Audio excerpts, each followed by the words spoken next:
Então vamos conversar com a Mariana Naime, que é mulher do Jorge Naime, né? Ele era comandante, né, da Polícia Militar do Distrito Federal, naquele fatídico 8 de janeiro de 2023. Ele não estava de serviço naquele dia.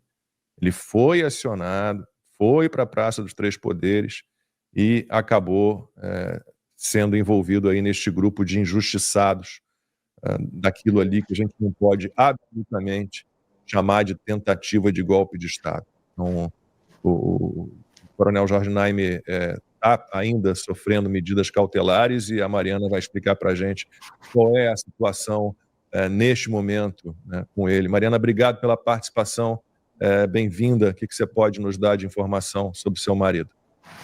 Boa tarde, Lacombe, boa tarde a todos, obrigada pela oportunidade.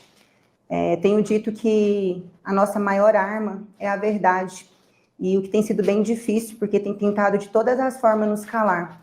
Então, quando nós temos essa oportunidade, nós somos muito gratos, porque as narrativas, né, têm tentado nos destruir. Então, quando conseguimos restabelecer a verdade, as pessoas começam a entender. Então, como você começou a falar, o coronel Naime, na verdade, ele não era comandante da PMDF, ele era comandante do Departamento Operacional da PMDF, só que ele estava afastado desde o dia 3 de janeiro, porque no período que ele tinha entrado de férias, e isso já tinha sido agendado com mais de um ano de antecedência. Então, não há o que se falar, né, numas férias repentinas, umas férias programada de última hora. E o que aconteceu? O Naime saiu dia 3, logicamente, né? Ele é substituído por outro servidor público, um outro coronel, de igual patente, igual experiência. E quando tudo aconteceu, os prédios já tinham sido invadidos no dia 8, ele foi acionado. Ele foi acionado pela assessoria do governador do Distrito Federal, que ligaram para ele perguntando o que estava acontecendo, e ele respondeu, falou, eu não sei, eu não estou trabalhando, estou de férias já há uma semana, eu desconheço qualquer tipo de manifestação que esteja acontecendo na esplanada. E aí perguntaram para ele se teria condições dele ir para a esplanada, ele falou, de qualquer forma, eu já iria, né? Eu fiquei sabendo agora, tomei conhecimento agora, já estou colocando a minha farda e já estou indo.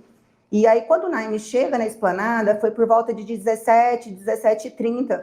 Então, os prédios já estavam invadidos, né? O Naime, ele já chega percebendo que tinha uma falta de organização nas linhas operacionais ali de polícias especiais, das tropas especializadas. Então, ele já chega e começa a dar ordem, né? Para que aquelas tropas especiais se unissem em uma linha só para a evacuação da esplanada dos ministérios. E o que acontece? Assim, para tentar ser um pouco rápida, nesse momento que ele estava, inclusive, ali na parte de cima do Congresso, ele percebe que tinha algumas pessoas muito bem treinadas. Ele percebe porque o Naime, ele é de operações especiais, há mais de 22 anos, ele era subcomandante do Choque, Patamo, Canil, então ele tem uma expertise nessa área de operações especiais e ele percebe que tinha pessoas muito bem treinadas ali. E quando a tropa dele está avançando, ele percebe que tem algumas pessoas atirando pedras, alguns objetos contra a tropa que estava avançando. E ele sai de trás da tropa e ele mesmo efetua uma prisão. E quando ele joga um dos vândalos, né, no chão, um outro, o pessoal que estava dando assistência, né, estava junto, um grupo, atira um fogo, rojão em cima do Naime. Então, nesse momento, o Naime é ferido em vários locais ali na perna, mas ele continua a operação. Surpreendentemente, na altura ali, da próxima rodoviária, não sei se vocês conhecem bem aqui Brasília, a Esplanada, perto da Catedral, aparece o interventor, né, que foi nomeado pelo Flávio Dino, e o interventor começa a questionar por que as tropas estão lentas. E aí o Naime fala, secretário, as tropas estão seguindo conforme a técnica, né, do operacional, nós não estamos lendo. E outra coisa, nós estamos tentando controlar as munições, porque as munições não de baixa letalidade já estavam acabando e já tinham sido solicitadas para buscar no setor policial. E nesse momento, ele fica contestando o Naime, fala que não quer saber, que ele quer que saia prendendo todo mundo e quer que continue prendendo indistintamente, né? Indistintamente. E aí, quando ele resiste à ordem do Capelli, ele fala: Capelli, eu tenho duas opções se eu seguir aqui com a sua orientação. As munições vão acabar e eu vou perder todo o território que eu já consegui limpar, evacuar, ou eu vou ter que usar munição letal. Então, não tem como eu fazer o que você está me pedindo. Eu estou fazendo o que realmente é necessário. E aí o Capelli vira para ele e falou: vamos reprisar o Capitólio. Você tem autorização para usar munição letal. E aí o Naime leva um choque, né? E fala: o senhor está ficando louco, porque a ordem que você está me dando é ilegal, eu não vou fazer isso, eu sei o que eu estou fazendo, eu sou um profissional com mais de 30 anos de serviço, e não é assim que a gente conduz. A Polícia Militar do Distrito Federal tem expertise nessa questão de manifestações, nós nunca precisamos agir dessa forma, e já está controlado, né? As pessoas já tinham saído ali da área de risco, então fique tranquilo que eu vou seguir conforme a técnica e a lei, eu não vou agir dessa forma, sua ordem é ilegal. Então foi o primeiro confronto que o Naime tem ali com o interventor Capelli, e que ele já fica indignado com o Naime. E por que ele também fica indignado com o Naime? Porque todos os outros coronéis que estavam na área estavam de cabeça baixa fazendo o que ele queria, a ordem que o Capelli dava, eles estavam aceitando, né, mesmo sendo ilegais, porque um já estava negociado a questão do comando geral, e o outro já tinha entendido que ele estava totalmente envolvido, porque ele era o comandante geral e tinha fracassado em algum ponto. Então, o Naime que chegou e falou: eu não me submeto a umas ordens ilegais dessa. E continuou seguindo. E aí eu até estava conversando hoje com o nosso amigo Pitoli e estava contando para ele. Então, quando o Naime chega ali no QG, depois ainda teve outros confrontos com o Capelli ainda, mas quando chega lá no QG, na noite, da madrugada, né, do dia 8 para o dia 9, o Capelli dá ordem para o Naime invadir o QG. E o Naime fala: não vou invadir o QG, nós não temos autorização, é uma área do Exército, o Exército já falou que não é para nós entrarmos, inclusive os tanques do Exército estão virados para nós, não estão virados para o pessoal que está lá dentro, está virado para a Polícia Militar. E o Naime até conta que tinha armamento pesado dos militares usando, tipo, na contenção para que não entrasse. E aí o general Dutra chega, começa a conversa com o comandante-geral, com o Capelli, e aí o general Dutra convida o Naime para subir, para eles terem uma reunião dentro do quartel, e o Capelli proíbe o Naime de entrar na reunião. Fala que ele está proibido, ele não é para ele participar da reunião, e o Naime fica esperando o fim da reunião. Quando o pessoal termina a reunião e desce, a ordem que o Capelli deu era para que todos os policiais militares fossem embora imediatamente e voltassem às 6 horas da manhã para entrar nos prédios públicos, ou entrar no quartel, né, ali naquele espaço, e prender todo mundo. E aí o Naime vira e fala: olha, deixa eu explicar, existem 3 tipos de flagrante: o próprio, o impróprio e o presumido. O próprio e o impróprio, vocês já esgotaram. Então, nós estamos no presumido. E o presumido, ele só se torna, se manter, as tropas estiverem aqui tendo as buscas. Então, as buscas têm que continuar. E como mostrar que as buscas estão continuando? Se o policiamento permanecesse naquele local. E aí o Capelli vira e fala para o Naime, começa a discutir mais uma vez e fala: eu não preciso da sua orientação jurídica, eu tenho uma equipe jurídica a meu favor para me orientar, e é desnecessária a sua orientação. E aí o Naime vira para o comandante-geral e fala, comandante, qual é a orientação para mim? E aí o comandante-geral vira, né, totalmente submisso, e fala, não, Naime, pode obedecer o Capelli. Então, o Naime libera a tropa, e eles retornam às 6 horas da manhã. Quando é 6 horas da manhã, o Naime já está com a tropa em condições, o Capelli vira pro Naime e fala, vamos invadir agora e prender todo mundo. O Naime falou, de jeito nenhum. Para que eu entre e prenda, eu preciso do mandado de prisão e que um oficial me entregue. Aí ele falou, mas eu estou te falando, o ministro Alexandre de Moraes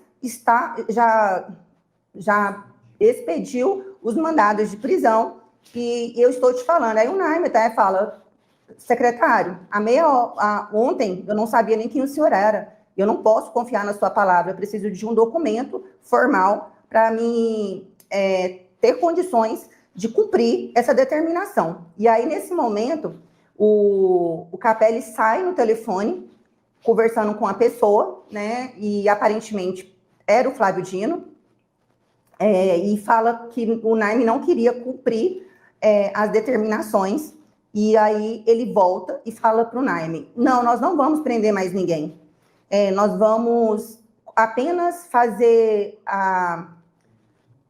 nós vamos fazer só o cadastramento de todos os manifestantes na Granja do Torto e depois liberar para os estados. E aí o Naime fala, ok, se for para fazer a condução dos ônibus, a escolta de trânsito, a Polícia Militar está à disposição. Se não for prisão. Agora, se for outra situação, nós não vamos fazer.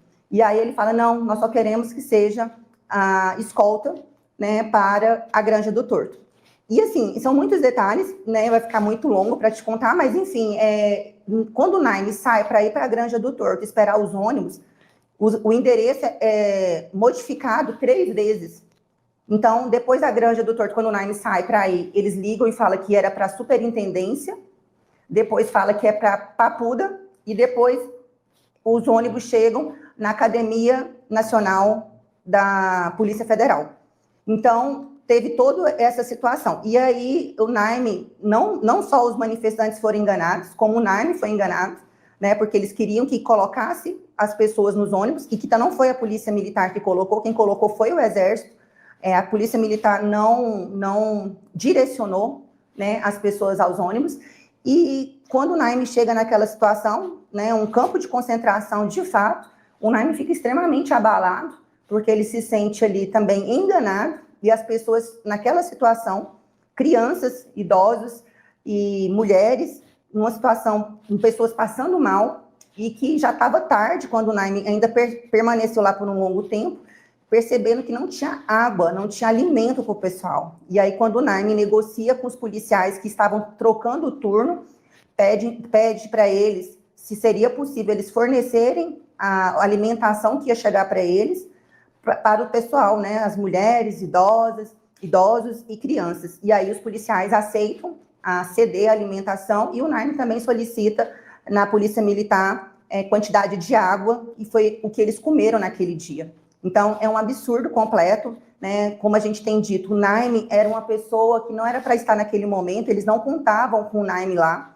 porque o Naime sempre foi um oficial muito incisivo, muito correto, né? Então, sempre que teve que agir de uma forma política, o Naime nunca se submeteu, ele sempre foi apolítico, apartidário, ele agia como polícia de Estado, nunca polícia de governo, e o que nós percebemos foi que contrariou o plano deles, né? O Naime fez com que tudo fosse modificado, não aceitou que houvesse morte, derramamento de sangue, não aceitou que houvesse prisões ali naquele momento, então eles tiveram que se readaptar o fato por causa do Naime estar ali naquele momento. Então, o Naime foi o primeiro policial a ser preso e o último a ser solto, ficou 461 dias preso, né? Não sendo ele o comandante operacional em exercício, e ele está respondendo o processo até agora, já esperando o julgamento. E com toda a situação do processo, todas as ilegalidades, nulidades processuais, né, nós provamos através de perícia independente que o Naime teve a violação da quebra de cadeia de custódia do celular dele, A Polícia Federal manipulou o telefone do Naime por mais de um mês antes da extração dos dados oficiais. Eles não forneceram o hash, não forneceram as palavras que foram de pesquisa. Todos os documentos, os documentos forenses que nós solicitamos, não foi fornecido pelo STF nem pela Polícia Federal. E, além disso, nós provamos o acesso ilegal no telefone dele por várias vezes, né? Então, o processo só por isso já é nulo, além da questão que nós não tivemos direito ao contraditório, ampla defesa, em vários momentos.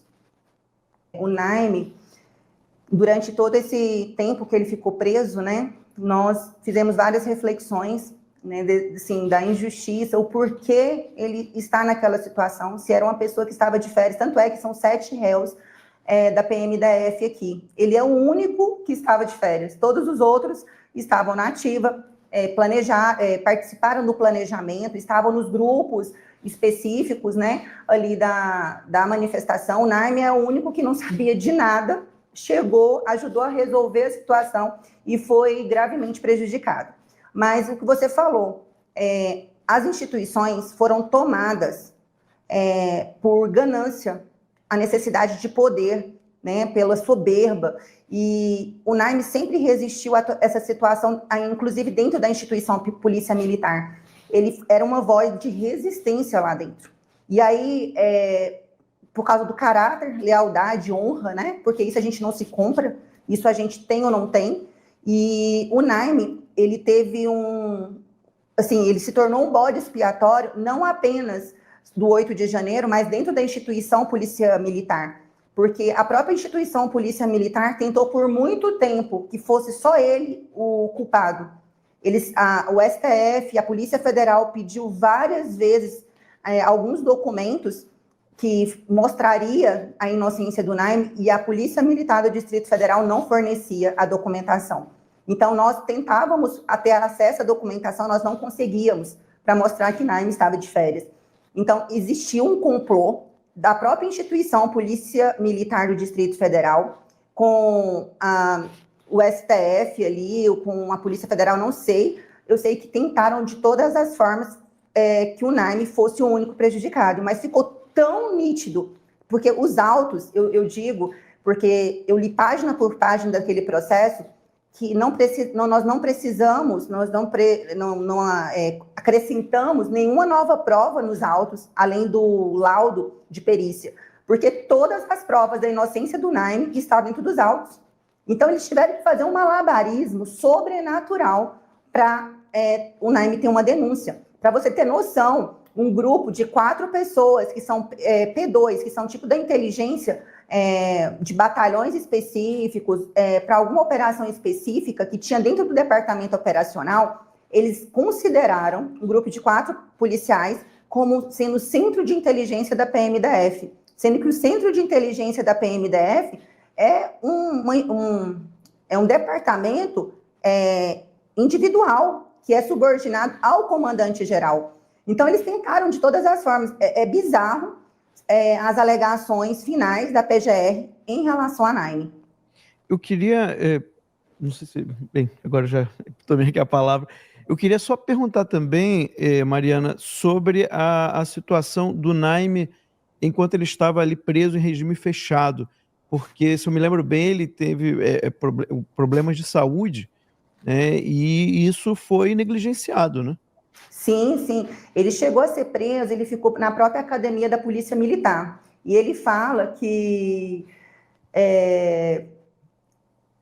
nunca sentiu tão mal num lugar, que era na casa dele, por tanto tempo. Porque naquele momento que ele ficou ali na academia, ele se sentia extremamente constrangido. A própria comandante da academia, por várias vezes, sabe, colocou ele em situação difícil, constrangendo, colocando ele de forma, como que eu falo, envergonhado, né, pela situação. Ela entrou em contato comigo algumas vezes, falando que ele estava passando mal. Depois que eu tive contato com ele no final de semana, ele falou que nunca tinha acontecido aquilo. Então, quando eles perceberam que o Naime não ia desestabilizar, porque no primeiro momento todo mundo entrou em contato comigo, os que fingiam ser amigos, né, pedindo para ele pedir reserva, queria ficar doido, que aquela situação ia acabar com a vida dele. E aí eu falei, não vai acabar porque ele tá correto e ele tem que se manter firme e provar a inocência dele. E aí também iam nele e se colocavam ele nessa situação, né? Quando perceberam que eles não iam nos desestabilizar, eles começaram a desestabilizar o Naime lá e eu aqui, né? Para quando nós encontrássemos, ficasse aquele caos e tomássemos a decisão dele pedir reserva. Porque a reserva ele só pediu quando nós entendemos, porque chegou o recado para nós que ele não seria solto se ele não pedisse a reserva da Polícia Militar. Então, o Naime resistiu 461 dias preso para não pedir a reserva, até que nós entendemos que ele estaria preso até hoje se não tivesse pedido a reserva da Polícia Militar. Ou seja, ele foi torturado. Sim, ele chegou a desmaiar, um armário caiu na cabeça dele, foi levado às pressas. Eles não nos avisavam. Eu ficava sabendo das coisas que aconteceu com o Naime pela imprensa. Eu abria o Instagram no outro dia, aí as matérias falando, o Coronel Naime foi levado às pressas para o hospital tal, teve um risco de embolia pulmonar. Eu ficava louca, eu falava, meu Deus do céu, o que está acontecendo? Porque eu só podia ver ele sábado e domingo. Então, era muito difícil, assim, um período muito difícil, Alan, inclusive, eles bloquearam o salário do Naime por 6 meses, e eu não tinha outra renda. Eu tive que fazer vaquinha, as pessoas tiveram que me ajudar aqui dentro para manter a casa. E ele desesperado lá. Ele falou, eu trabalhei 30 anos da minha vida para hoje vocês estarem passando essa situação. Então ele ficou realmente, foi a época que começou a desestabilizar ele, quando mexeu no financeiro, quando ele não sabia o que a gente ia fazer para comer dentro de casa. É estarrecedor, né, ver que isso está acontecendo no Brasil. Você... Responda essa pergunta se você quiser, tá? O que aconteceu com o coronel Edivan que levou as pessoas? Aconteceu nada com ele? Perfeito, nada. Inclusive, o ápice da crise foi a tomada de decisão, porque assim, Alan, não sei se o detalhe, até onde você sabe, eu sei que existia um plano de ações integradas, que era o PAI, que não previa a descida de manifestantes. Então, o primeiro ponto é esse. Então, naquele dia 8, as polícias se reuniram e montaram esse plano de ações integradas. Ou seja, não tem descida para esplanada. Então, o policiamento foi montado em cima disso. E o que eu estou te falando é que está nos autos. Inclusive, a polícia do Senado, a polícia da Câmara e a polícia do STF respondem um documento exatamente dessa forma, que o caos foi instalado por falta de informação, porque eles planejaram o policiamento, o pequeno policiamento, porque não ia ter descida de manifestante naquele dia. E aí, de forma inédita, para não dizer caótica, eles decidem, Coronel Cíntia, que trabalha na Secretaria de Segurança Pública, que é da Subsecretaria de Ações de Operações Integradas, o delegado Fernando, Coronel Fábio e Coronel Edivan decidem, os 4, a descer com os manifestantes. E aí eu quero te contar um fato que está também nos autos, que nos pegou de surpresa. O próprio relatório do Edivan que ele fala o seguinte, que tinha pessoas visivelmente alteradas, gritando palavras de ordem, pessoas que chegaram alteradas dos ônibus, inclusive foram presas pessoas na descida da esplanada, antes mesmo de chegar ali na rodoviária, que dava para ter parado com a descida dos manifestantes. Pessoas com pedaço de pau, pessoas com... me ajuda a lembrar? Os máscaras e alguns outros objetos que eu não estou lembrando. Então, que mostrava que ia ter alguma coisa, uma invasão, alguma coisa que eles estavam planejando. Então, quando o Naime conta, né, que por muito menos uma observação militar dessa, a descida seria impedida. Não teria como descer com esses manifestantes. Então, mesmo que tivesse todo mundo calmo e na descida percebesse algo, tinha que ter sido impedido, e não foi impedido. Segundo ponto, ele fala que um grupo de pessoas atacaram policiais, roubaram a moto do policial e tentaram roubar a arma. E essas pessoas foram conduzidas para a delegacia. E mesmo assim, permitiram que os manifestantes, outros, descessem, contrariando todo o protocolo de ações integradas. Então, que nos causou também bastante estranheza foi porque houveram reuniões na própria Secretaria de Segurança Pública, no sábado.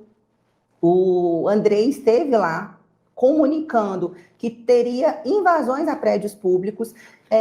A própria Marília, que é a delegada da Polícia Federal, ela fez um relatório de inteligência e esse relatório não foi difundido entre as forças. Então, assim, são muitos pontos que nos causam estranheza o porquê que não difundiram as informações de inteligência. O GSI tinha informações desde o dia 5 de possíveis invasões. E por que não agiram? A Força Nacional estava toda no MJ. O Dino assistiu de camarote, tendo a Força Nacional à sua disposição. Eu não sei se vocês sabem, no dia 2 de janeiro de 2023, foi emitida uma medida provisória colocando todos os prédios públicos, a segurança dos prédios públicos subordinados ao MJ. Então, a única pessoa que teria responsabilidade sobre os prédios públicos federais seria o Ministério da Justiça. E ninguém fala dessa medida provisória. Ninguém fala que no dia 8 de janeiro, essa medida provisória estava vigente. Não tinha responsabilidade ninguém além dele.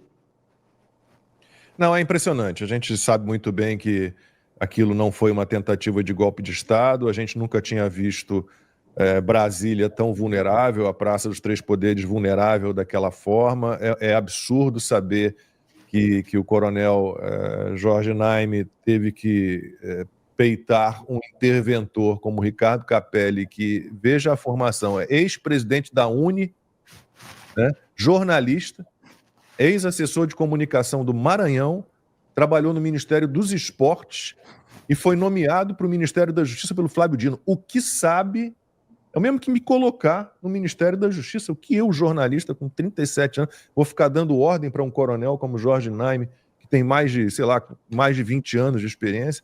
Então, assim, foi uma grande armadilha. Dando ordem sem documentos. Não, é impressionante.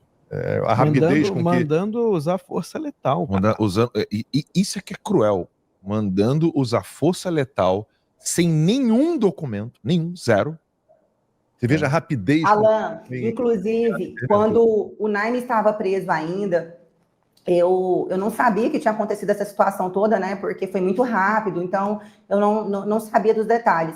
E aí eu comecei a receber muitas mensagens de pessoas que estavam no dia 8, agradecendo, mandava mensagem para mim, assim, olha, eu quero agradecer pela vida do seu marido, porque seu marido evitou mortes. E eu falava, gente, não teve nada de morte naquele dia, e eu não entendia nada. Eu recebi muitas pessoas falando assim, eu escutei ele protegendo e falando que não ia usar munição letal. E aí, passou alguns dias, eu cheguei para ele, né, numa dessas visitas, e falei assim, me explica aí, o que está acontecendo? Porque tem um monte de gente me mandando mensagem falando que você evitou mortes. Aí ele foi me contar do que tinha acontecido. Então, muitas pessoas ouviram, e o que eu estou falando também não foi só ele, o AJO, né, o ajudante de ordem do Naime, estava do lado dele. Inclusive, isso foi declarado na audiência do STF. Isso está registrado. O juiz que presenciou a instrução dos policiais ouviu isso, né? Que evitou o derramamento de sangue, evitou que houvesse munições letais contra a população. Então, as pessoas perceberam ali o papel fundamental. E aí é quando o Naime, ele fala muito para mim, né? Durante esse período que ele se manteve preso, foi muito difícil. Ele não se conformava por ter feito certo e estar naquela situação. Mas, por outro lado, ele falava assim, mas eu consigo dormir em paz todos os dias. Eu tenho certeza que muitas pessoas estão soltos, estão livres, mas estão aprisionados pela mente. Porque quando deita a cabeça no travesseiro, não tem paz. E eu faria tudo de novo se fosse para proteger as pessoas e agir da forma correta como eu agi.